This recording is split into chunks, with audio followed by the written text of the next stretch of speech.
Salut à tous les amis, c'est B-Boy Block pour Trace Urbaine. Aujourd'hui on est avec Julien Kudo. Comment ça va Julien?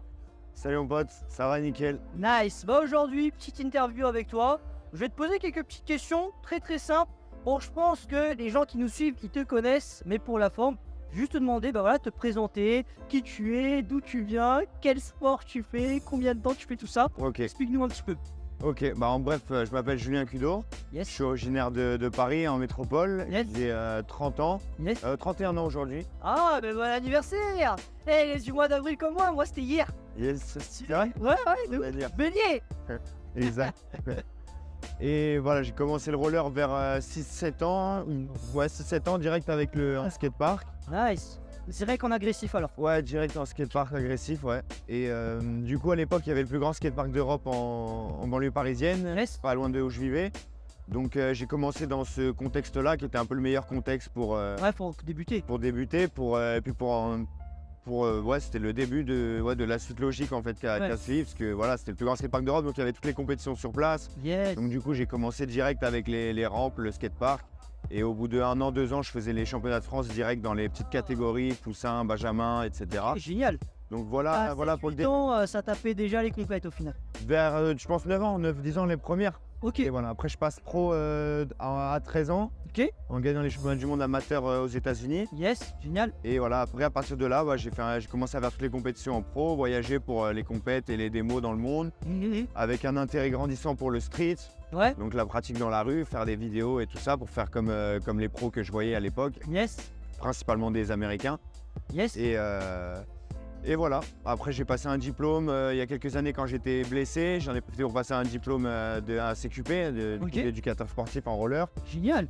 Et voilà, comme ça j'ai fait mon retour à la compétition en douceur, en donnant les cours à côté pour pas avoir de pression il faut à tout prix que je gagne les compètes pour mettre de l'argent. J'avais un petit revenu avec les compètes qui étaient mis en place. Ça s'est bien passé mon retour à la compète. Donc j'ai arrêté les cours il y a 2 ans pour me consacrer à fond là pendant que je suis en forme et motivé le temps que je pourrais. Yes. Bah, d'ailleurs, là, par rapport à ce que tu nous racontes un petit peu, tes départs, ton début, est-ce que toi, quand tu t'es lancé dans le ride aussi jeune, est-ce que tu avais déjà cette vision de faire de la compétition ou les premières années, tu faisais ça pour faire ça pour le kiff, quoi? Non, mais c'est pour ça que j'ai insisté sur le fait du meilleur contexte pour commencer ça avec ce skatepark, c'est que du coup, j'avais pas la place ni le temps de me poser la moindre question. Ouais. C'est juste le meilleur endroit pour apprécier la pratique, le meilleur endroit pour progresser, le meilleur endroit pour s'essayer à la compète. Il y avait les compètes sur place, donc du coup je suis arrivé à la compète naturellement. C'est pour ça que je suis en fait un compétiteur aujourd'hui. J'ai commencé avec ça. Ouais, t'étais baigné dedans depuis Ouais, voilà. le début, en fait. J'ai pas eu le temps de me poser la moindre question. J'avais la chance d'avoir des parents qui m'accompagnaient Yes. et qui étaient là pour moi autant que besoin, mais qui n'ont jamais dépassé leur rôle de parents, qui étaient là pour m'encadrer, sécuriser, être sûr que tout va bien, mais qui sont jamais devenus des entraîneurs, Ouais, parce qu'ils y connaissaient rien. Yes. Ils voyaient juste que En je me soutien. plaisais, que j'étais dans un bon cadre, que je savais ce que je faisais entre guillemets, donc ils me laissaient faire en supervisant, quoi. Ouais, génial. Aussi, là, un truc très intéressant, c'est que aujourd'hui, tu sais, t'es l'idole, je pense, de beaucoup de riders, et notamment beaucoup de riders de l'île de la Réunion. Mais toi, c'était qui tes idoles au final? Bah moi, ça a commencé alors en local avec Romain Godner, qui était un peu la star à Roller Park Avenue, Yes, qui était déjà dans les compétitions et tout ça. yes, Et du coup, après, au fur et à mesure, j'ai commencé à connaître un peu le reste du gratin français, donc Stéphane Alfano, Mathias Silan, Anthony Avella, yes. principalement. Et du coup, ça a commencé comme ça, ouais. Godner pour le local, après pour la France générale, Avella, Alfano, Silan. Et après, avec l'arrivée je commence à m'intéresser à Internet, connaître du coup, j'ai compris qu'il y avait autre chose derrière, qu'il y avait les États-Unis, qu'il y avait la rue, qu'il y avait tout ça. Ouais. Et donc du coup, après, derrière, mes préférés, c'était Brian Aragon, Frankie Morales, Chris Affey, Alex Brosco, Chris Farmer, voilà, tous les plus grands. Génial. Et voilà, du coup, c'est ces exemples-là que j'ai suivis petit à petit, quoi. Ouais, qui ont aussi peut-être. Et Takeshi Yasutoko, ouais, Takeshi. grosse inspi. C'est tellement une autre catégorie que voilà, on défend. Ouais, c'est vraiment grosse voltige, hein, Takeshi. Et du coup, c'est aussi ce qui a créé peut-être aussi ton style d'aujourd'hui, toutes ces inspirations, ces personnes que t'as kiffé regarder rider au final. Ouais, c'est clair, des fois j'aime bien moi-même réfléchir à ça et me dire que ouais, du coup, mes 3 plus grosses inspi, ça va être Alfano, Aragon et Takeshi dans l'idée de vraiment être extraterrestre et être hors de tout de tout average, on va dire quoi. Du coup, Ouais. j'aime bien penser à ce mélange de ces trois extraterrestres. Yes. Et voilà, essayer de rajouter mon truc et Et ce qui fait que ça nous, va aujourd'hui, j'aime bien penser à ça. Après, Ouais. voilà, je sais pas si c'est le cas, on est tellement tous différents et tout, mais en tout cas, ça faisait partie de mes 3 grosses inspirations pour moi, les 3 meilleurs rollers, les 3 riders de roller, Ouais. toutes catégories, quoi. ouais, Parce que voilà, t'en as un qui sait tout faire et qui est à part, qui est hors catégorie, Stéphane Alfano, Brian Aragon qui est le meilleur de loin en street, Mm. et Takashi Otoko qui est un extraterrestre, quoi. ouais. D'ailleurs, moi je te suis quand même pas mal sur les réseaux, notamment sur Instagram. Je vois que tu es souvent en voyage, souvent dans des pays hispaniques. T'as un lien particulier avec les pays hispaniques? Raconte-nous un petit peu. De base, pas tant. Et en fait, j'ai essayé de créer ce lien il y a quoi? C'est il y a 3-4 ans où j'ai décidé de partir là-bas tout l'hiver un peu pour 3 mois. Parce qu'en fait, j'avais un peu des regrets. J'étais déjà allé là-bas 1 ou 2 fois Ouais, à l'époque où j'étais plus jeune Ouais. et où je faisais beaucoup la fête. Donc, du coup, des bons souvenirs, mais trop peu de souvenirs. Ouais. Parce que voilà, je me souvenais pas de tout à cause de Ouais. la soirée. Et du coup, pas mal de trucs que j'avais pas fait comme je l'aurais aimé ou comme je l'aurais fait dans d'autres circonstances. Donc, j'avais vraiment cette envie d'y retourner maintenant que j'avais retrouvé ma forme et ma motivation d'antan. Yes. Du coup, c'est pour ça qu'il y a 3 ans, quand le Covid s'est un peu passé, quand moi j'étais revenu de blessure, que j'avais arrêté un peu mon lifestyle borderline et tout, que j'y suis retourné en fait direct pour Yes. voilà, remettre les points sur les i par rapport à moi-même et voilà, faire kiffer comme on m'avait reçu. Sauf que j'avais un sentiment de ne pas avoir donné comme j'avais été reçu, tu vois. Donc j'y suis retourné Génial. et j'ai roulé avec les riders comme jamais. J'ai fait des projets vidéo là-bas de fou. Cool. Donc trop content, et du coup après j'ai tellement kiffé que je me suis dit en fait je vais peut-être y retourner chaque hiver. Ouais. Tu vois, moi le roller ça gagne pas des masses, mais du coup je me suis dit l'hiver, plutôt que de passer en métropole où il fait froid et où au final je peux pas tant rouler et qu'en plus ça coûte cher, Ouais. autant aller en Amérique du Sud Ouais. où ça me permet de voyager, mais sans pour autant, enfin ça me coûte moins cher que de payer un loyer au final, tu vois, ça revient un peu à l'équivalent. Bien sûr. Et en même temps je fais du roller, il fait chaud, je rencontre des gens Ouais. extraordinaires. En plus, là-bas, le potentiel il est en train de s'élever de ouf, Ouais, de rien. De fou, il y a une. En fait, je sais pas pourquoi, mais il y a des grands skateparks qui se créent un peu de partout, en extérieur beaucoup, mais Ouais. il fait super beau toute l'année, donc c'est pas un problème comme certaines régions en France. comme tu Ouais. Ouais, du coup, voilà, c'est des énormes structures, des fois dans des grands parcs général, c'est avec de l'herbe et tout, etc. Et Ouais. puis t'as un coin skatepark, Ouais. avec un super grand skatepark, je pense à Bogota en Colombie, là où il y a un Ok. Tercer Mileno, un super skatepark comme ça. Et du coup, ouais, ça porte ses fruits, il y a plein de riders, il y a des anciens qui réapparaissent, il y a de nouvelles générations qui arrivent, il y a plein de meufs qui font du roller. Ouais. Et voilà, ça se passe trop bien. Ouais, cool. D'ailleurs, tu m'as donné une bonne transition là. Tu sais, tu parlais de gagner sa vie avec le roller, avec le ride. Aujourd'hui, toi, quand même, tu as beaucoup de titres. J'imagine tu as des sponsors aussi qui doivent te suivre et tout ça. Concrètement, est-ce que tu arrives à t'en sortir, à vivre du ride, ou tu es déjà vraiment en train de penser qu'il va peut-être falloir que tu donnes des cours plus sérieusement pour avoir entre guillemets un train de vie plus chill? Ouais. Comment ça se passe concrètement en tant que pro-rider au niveau du roller, toi? Franchement, ça se passe pas vraiment, c'est du cas par cas pour tout le monde. Je vais finir, pour moi ça se passe très bien là en ce moment et j'y arrive. Ouais. Mais c'est pas un truc que je peux affirmer, je sais pas comment ce sera demain. Ouais. Je l'ai jamais visé parce que voilà, on m'a tellement tout le temps répété que c'était impossible que Ouais. j'y ai jamais pensé. Au final, c'est quand même ce que j'ai fait un peu toute ma vie. Alors pour faire depuis le début, quand j'ai arrêté les cours, j'étais encore chez mes parents, donc j'ai commencé à gagner un peu des compétitions et tout, et j'avais un toit, pas de loyer, Ouais. et ça a été ça pendant très longtemps. Là, je paye un loyer que depuis quelques mois, Ok. et c'est un loyer où je suis en coloc, donc c'est pas grand chose. Ouais. Je pourrais me permettre de faire un peu plus, mais vu que je sais pas ce qui, voilà, c'est pas stable, je reste sur voilà, des petits besoins, on va dire. Je m'enflamme pas parce que je sais que voilà, Ouais. j'ai pas de rentrée sûre, et en plus j'ai pas les sponsors, j'ai pas de salaire en fait. Ouais, d'accord. Là, je m'en sors bien parce que j'ai du matos. ouais, mais du coup j'ai pas de sponsor parce que ça m'intéresse pas de faire de la pub juste pour du matos. Ouais. Donc j'ai eu quelques contrats de temps en temps, 6 mois, 1 an, avec des marques qui montent le bout de leur nez et qui sont un peu extérieur roller, qui veulent essayer de s'immiscer. Ouais. Ça s'est toujours très bien passé et tout, sauf que le roller c'est vraiment une petite niche que souvent elle reste pas.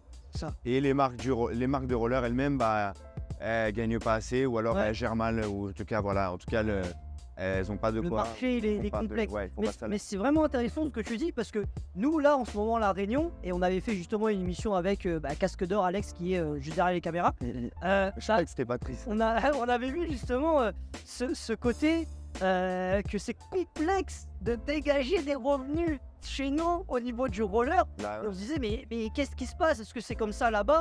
Et là, c'est bien que toi, t'apportes cette réponse où tu nous dis, bah, nous aussi, pourtant, t'as des titres, t'as ci, Ah t'as ouais, ça. Bah, c'est très complexe et bah, en fait, ça fait vraiment écho avec le marché que nous, on a ici, tu vois. bah ouais, bah Donc ça, c'est encore, intéressant. encore pire que là-bas en métropole. Le truc, c'est que c'était pareil aux États-Unis déjà il y a quelques années. C'est pour ça qu'ils ont tous un peu arrêté, quoi. Ouais, Je sais pas si tu te souviens ou si vous savez, mais en tout cas, il y avait quand même une élite de malades Oui. aux États-Unis. parce que même c'était le roller a commencé au X Games. Ouais, bien Puis du jour au lendemain, plus de roller. Ouais, bah déjà ça c'était la première étape et même après ça il y a eu encore toutes les têtes d'affiche dont je te parlais tout à l'heure, mes idoles et je pense les idoles de beaucoup, à Aragon, Afé, Farmer, Brosco, Morales, qui venaient sur les compètes en Europe pendant encore un moment et tout. Ça s'est arrêté un peu du jour au lendemain. Ouais. Et parce qu'en fait je crois qu'ils ont tous compris, ils sont tous arrivés au moment où ils avaient besoin d'argent, quoi. Ouais. Parce que comme je t'en parlais tout à l'heure, comme je te disais tout à l'heure, comme j'arrive à faire, ils arrivaient en vif pendant qu'ils faisaient les tours de roller et qu'ils faisaient les compètes et qu'ils gagnaient des compètes et qu'ils avaient encore des petits salaires, sûrement des grosses marques qui marchent Ouais. le mieux là-bas. Mais dès que ça c'est un peu descendu, bah, je pense que voilà, ils ont tous dû prendre un choix, Ouais. prendre une décision pour voilà, Pour avancer. vivre en fait. Et il y en a qui ont continué à le faire et tout, mais la plupart ils travaillent à Ah, côté. Je sais que Chris Farmer il continue de faire des vidéos aujourd'hui, mais il travaille, il a Ouais, un t'as- full-time job toute la semaine, mais il continue à aller faire du street et tout. Donc, ouais, c'est chaud, Mm. c'est chaud. Bah d'ailleurs, t'as commencé un petit peu dans un parc, tu me disais. ah ouais, Aujourd'hui, t'es à fond dans la street. C'est quoi qui s'est passé? T'as eu la pêche de la street? Tu peux nous parler un petit peu de ça? ouais, ben en fait, moi je suis un parker comme tu l'as dit, Ouais, et je viens du skatepark et de la verte aussi. J'ai commencé en même temps avec le skatepark. ouais, Et en fait, comme je te disais tout à l'heure, c'est dès que j'ai découvert Internet, le roller via Internet, qu'il y avait autre chose que mon skatepark local ouais. et que le skatepark tout court. Et j'avais des potes qui faisaient un peu street et tout, mais c'était pas genre la mode à mort dans mon truc. C'était pas genre ouais, il faut faire du street parce que c'est la mode. C'est vraiment quand j'ai vu ça, pour moi c'était le plus dur en fait. Je Ouais. me suis dit c'est hardcore. Et du coup après j'ai mon skatepark qui a fermé parce que je m'y suis pas mis direct. Hein. C'était juste un truc que je regardais, que j'adulais, mais que voilà moi je faisais pas du tout. Et après il y a le skatepark local qui a fermé. Et ce qui en fait sur le coup c'était trop triste et tout, mais en fait ça a mis un coup de boost à mon niveau parce que j'ai fait toutes mes bases là-bas et tout. Mais là on stagnait tous un petit peu parce qu'on y allait pour s'amuser. C'était un terrain de jeu de 6000 m² Ouais. avec des vagues, des trucs de tous les niveaux. Donc on y allait, on mangeait des sandwichs merguez, des bonbons, des canettes, et on faisait des chats perchés, des conneries, on regardait des DVD. À la fin, on progressait plus. Et ça a fermé. Du coup, on a commencé à aller un peu dehors, tu vois, Ouais. mettre le nez dans la merde, entre guillemets, tu vois, aller dans les Bercy, les skateparks un peu ghetto, avec les spots de street, avec les locaux qui sont là et tout. Et du coup, bah voilà, on a mis le nez dedans, on a vu que c'était plus dur, que c'était autre chose, que c'était différent. Et ça fait progresser à mort. Et encore une fois, on avait la chance d'avoir nos parents, à moi et mes meilleurs amis qui j'ai commencé, qui avaient du temps et un peu de moyens. Donc ils ont commencé à nous emmener dans d'autres skateparks, comme le Grand Skatepark de Nantes, qui est le meilleur skatepark de France depuis ça et jusqu'à aujourd'hui pour moi, tu vois. Et du coup, on a eu cette chance de ce melting pot pour progresser, de voilà, commencer à faire du street et en même temps aller dans d'autres skateparks différents, des bonnes structures à droite à gauche. Et ça a fait progresser un truc de fou, quoi. Ouais. Et sans parler de mes fréquentations, quand Stéphane Alfano, qui est passé de idole à meilleur ami, à voilà, tu vois, à collègue de voyage et tout. Et du coup, de le regarder, à le rencontrer, à le connaître, Ouais. de mieux en mieux, ça m'a appris trop de choses, quoi. Ça m'a débloqué des limites que je savais même pas que j'avais, des standards qu'on a tous en fait. Et que ça, c'est des rares personnes qui n'ont pas ces standards en fait, et que jamais personne ils ont jamais personne laissé leur dire, ou la moyenne leur dire ça c'est faisable, ça c'est pas faisable. Ouais. C'est lui qui jauge sur le tas. Et du coup, j'ai essayé d'appliquer ça à moi indirectement, quoi. Génial, ton niveau aujourd'hui. Ouais, et en général, je trouve, bah il y a plus la démocratisation de la street. Il y a de plus en plus de street jam où voilà, ils offrent des cadeaux à la volée. Bah moi, j'ai souvent vu ça dans les trottinettes. Moi, Ouais. ça arrive aussi là en roller. Et je trouve ça tellement cool parce que comme tu dis, bah le parc c'est cool, mais ça vient de la street. Ça vient de la street. Ouais, ouais. Donc retrouver en fait l'origine de ça, je trouve que c'est encore mieux. Et même comme tu dis, quand tu es sur un spot en street, bah tu vois les choses différemment.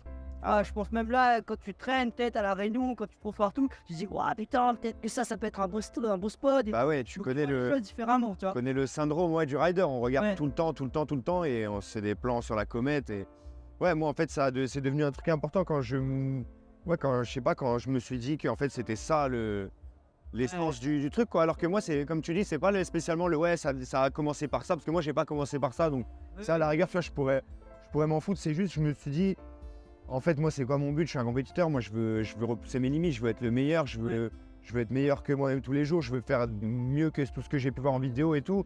Et pour moi, mais les plus grands riders, c'est des streeters. Donc, je me suis dit, Faut que tu y ailles. faut que je m'y mette, ouais. Ouais. Et c'est quand tu commences par le parc, je trouve que c'est encore plus dur parce que du coup, Ouais, mais t'as pas connu. Ouais, c'est ça, quand j'en parlais dans d'autres interviews, c'est que quand je peux ne pas faire de skatepark pendant 6 mois, c'est arrivé quand je faisais plus la fête ou quand je me blessais et tout, et je reviens dans le skatepark, c'est à peu près pareil. Très rapidement, je vais renvoyer la même chose à peu près, tu vois. Ouais. En street, ça n'a rien à voir. J'en fais pas pendant un mois du street, j'y retourne. Et ben, je dois limite repartir d'en bas, limite à sauter sur le rail avec la main, à prendre mon temps, à faire 20 000 essais. Et même quand j'en fais tous les jours, bah, je zappe tout le temps aucune étape. Parce que je viens pas de là, donc j'ai pas les mêmes réflexes. C'est moins inné, c'est pas inné chez moi. Et c'est pas fait. c'est pas fait pour ça. C'est exactement ça. C'est bien que tu dises comme ça parce que c'est aussi simple que ça. C'est que c'est pas fait pour ça en fait. Totalement. Donc C'est pas pensé pour ça. donc c'est beaucoup plus dur et beaucoup plus dangereux. Ouais. Et il n'y a pas le droit à l'erreur et tu dois être concentré H24.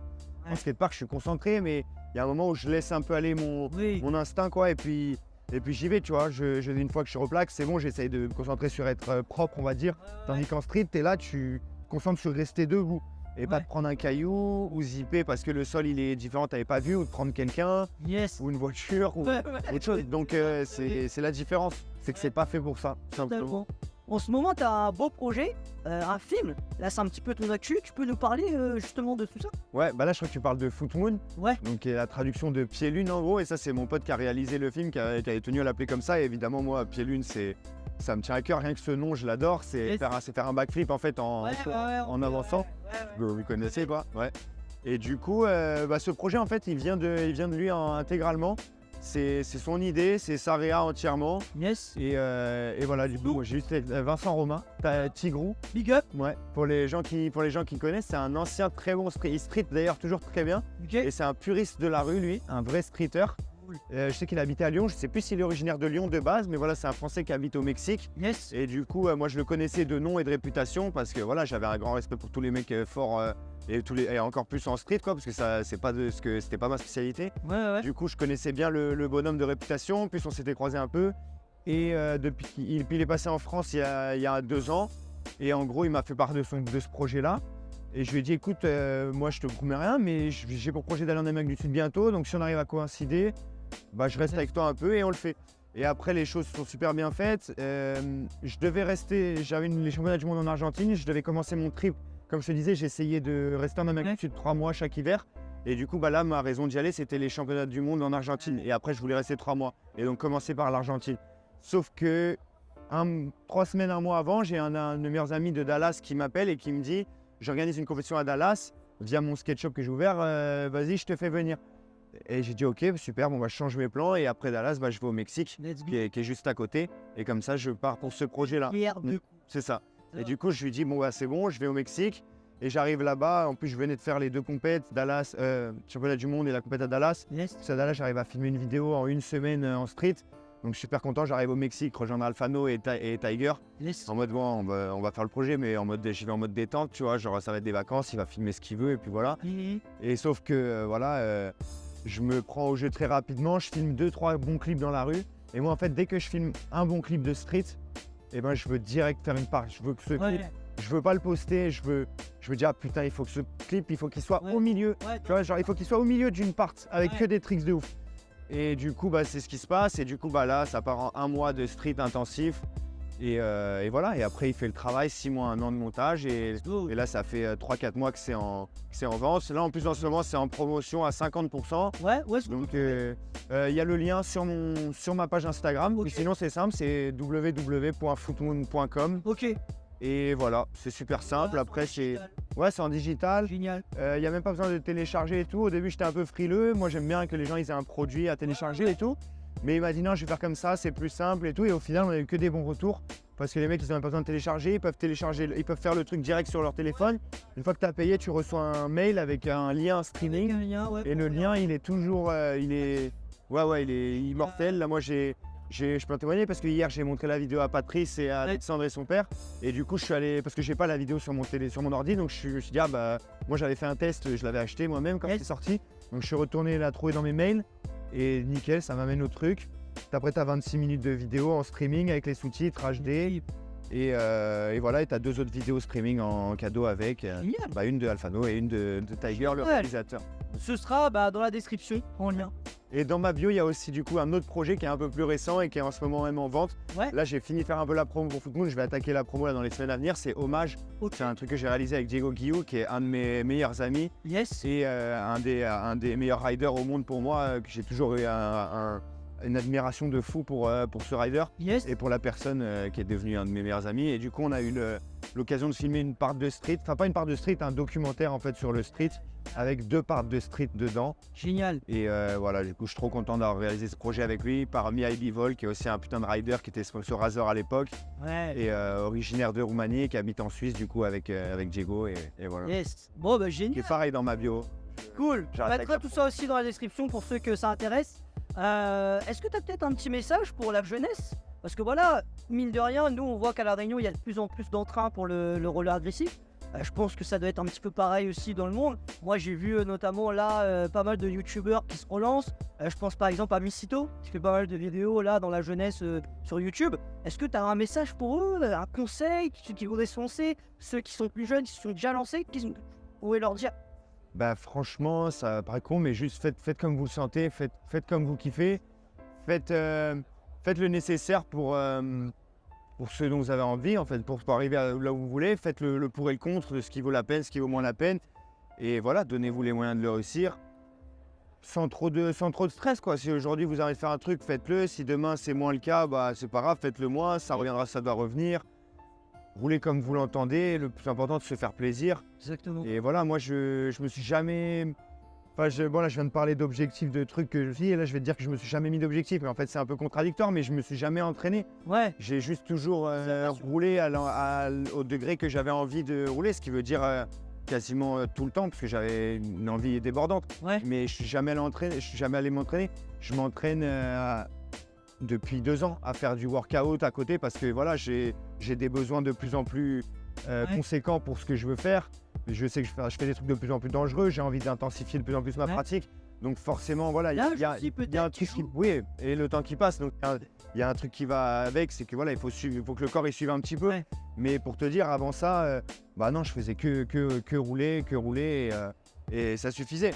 Maintenant, voilà, ça m'a aussi coûté un peu de blessures, et après, avec le temps, on apprend, donc faites un peu, voilà, bah ouais, c'est ça. Faites un peu de prépa avant, mais je sais que le dire, c'est bien, mais il faut le vivre pour le comprendre. Ouais, totalement. Et voilà, je sais que parce qu'on me l'a dit ça, de faire attention, de faire de la prépa, de faire attention à mes blessures, de bien les soigner, et je l'ai pas fait jusqu'à ce que je le fasse parce que je suis obligé de le faire. Ouais. Tu vois, Mais ça reste, ça va, t'es quand même bien observé. ça va parce que j'ai réussi peut-être à reprendre le pli assez rapidement ou quoi, mais ça, je l'ai échappé belle plus d'une fois. Et il y a des trucs où j'aurais des séquelles irréversibles et d'autres trucs que je sais même pas encore. Mais par exemple, voilà, j'ai pas pris soin de mes poignets, je suis obligé de rouler avec une orthèse orthopédique. Ouais, c'est ça qu'on voit souvent. Ouais. J'en suis très content parce que j'ai pas de problème, je peux rouler avec, je peux me rattraper avec. Enfin, ça me gêne pas, et par contre ça me protège à mort, et je pourrais pas rouler sans parce que mon scaphoïde il est pourri en fait. J'ai eu une greffe et tout, mais il a jamais repris vie, et du coup si je tombe fort sans protection il explose. Ouais. Et là c'est très relou.